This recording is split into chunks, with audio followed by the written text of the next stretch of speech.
बनारस जैसे जो आप कह रहे थे चकित करते रहने वाला शहर है, ख़ास तौर से बाहर से आने वाले लोगों। मैं तो बनारस के पड़ोसी ज़िले से ही मेरा ताल्लुक़ है, सुल्तानपुर से, लेकिन हमें भी वो चकित करता रहता है। जैसे एक किस्सा सुनते हैं, बहुत सारे भोगे हुए हैं, पर ये सुना ये कि एक छात्र थे जनाब, उनको जाना था BHU से स्टेशन, तो कैंट होते हुए जाते थे, कई बार सीधी सवारी नहीं मिलती थी, तो हाथ दे रहे थे बहुत सारे ऑटो वाले को। तो एक ऑटो वाले एक रुके, उसमें एक जनाब बैठे हुए थे पीछे। उन्होंने कहा आप अकेले हैं तो आ जाइए, मतलब वो रिजर्व्ड ऑटो था उनका, पर उन्होंने कहा कि आप आ जाइए स्टेशन, मुझे भी जाना है।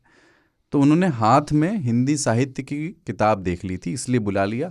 पता चला कि वो भूगोल पढ़ाते थे BHU में, तो उनकी रुचि हो गई कि एक छात्र है पढ़ने लिखने वाला, इसको ले चलें। फिर साहित्य पे बात होने लगी, बताने लगे कि मैं तो उत्तराखंड से हूँ और वहाँ से यहाँ आया था, और वॉशिंगटन की एक कहानी माय स्ट्रगल्स विद एजुकेशन का मेरे जीवन पे बड़ा अनुभव रहा, रोल रहा।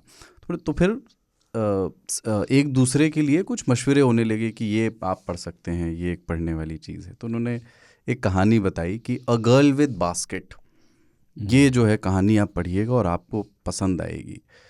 तो इनको याद आया, जाने कैसे कुछ कन्फ्यूजन हुआ, इन्होंने कहा कि ये रस्किन बॉन्ड की लिखी हुई कहानी है क्या? तो इन्होंने कहा नहीं रस्किन बॉन्ड की नहीं है, एक मिनट, क्या तो नाम है उनका बहुत सुंदर सा। तो आगे से ऑटो वाले ने पान फूका और बोला डगलसवा लिख रहे रहल।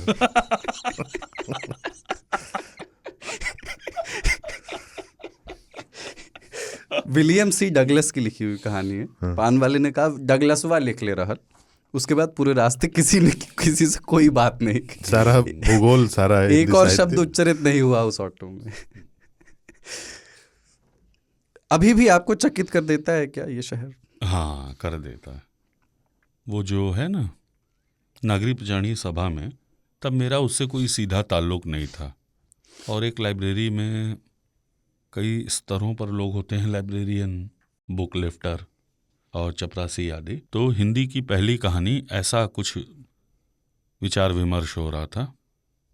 हम लोग 2-3 लोग थे, तो हम कुछ तुक्के लगा रहे थे, उसने कहा था और ये वो, और एक कहानी का नाम जिसे किसी ने पहली कहानी माना है।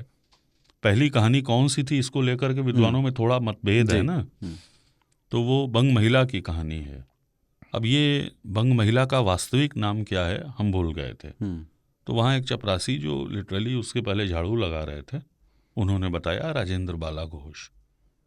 तो मैंने कहा कि मतलब वो लगातार, चूंकि उनके लिए वही माहौल है, वही मौसम है, वही उनका विश्व है, तो उन्होंने बंग महिला का नाम। बंग महिला द्विवेदी युग की एक प्रमुख कहानीकार थी, आचार्य रामचंद्र शुक्ल की समकालीन। उनकी कई कहानियाँ उस समय की पत्रिकाओं में, सरस्वती आदि में प्रकाशित हुई। राजेंद्र बाला घोष, और उनको एक तरह से हिंदी में स्त्री से जुड़े हुए विषयों की शुरुआत का श्रेय दिया जाता है। स्त्री का अकेलापन, एक विधवा स्त्री का। तो उसका नाम जब मैं भूला तो एक चपरासी ने याद दिला दिया। तो हम उससे उम्मीद नहीं कर रहे थे। ये हिंदी का पहला कवि कौन है, ऐसा भी एक प्रश्न आया। तो उसने वो जो सरहपा धीरे से बोला, वो धीमे बोलता है सरहपा।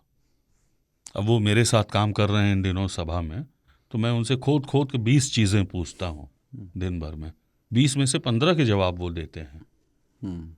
जैसे पिछले दिनों वो सौरभ द्विवेदी जी गए थे बनारस, तो उनको कुछ पांडुलिपियाँ हमें दिखानी थी। तो हम लोग चाहते थे कि सरस्वती की फ़ाइल दिखा सकें। तो मैंने कहा सरस्वती की फ़ाइल निकाल दीजिए। तो वो जाते थे और निराश होकर लौट आते थे। मैं सही शब्द इस्तेमाल नहीं कर पा रहा था। मैंने कहा जो प्रदर्शनी में पांडुलिपियाँ दिखाई जाती हैं, मुझे मेरे एक सहयोगी ने बताया कि ये कहिए तब वो सही चीज़ लाएंगे। तो मैंने उनसे कहा कि प्रदर्शनी में जो दिखाई जाती हैं वो ले आइए। तो सरस्वती की फ़ाइल ले आए। और सरस्वती की उस फाइल में सर वो कहानी मिली प्रेमचंद वाली, पंच परमेश्वर, जो उन्होंने पंच भगवान करके लिखी थी, द्विवेदी जी ने काट के परमेश्वर किया। तो ऐसे रहस्य हैं, क्योंकि बनारस लंबे समय तक विद्या का, संगीत का केंद्र रहा है। तो ऐसे बहुत से रहस्य हैं।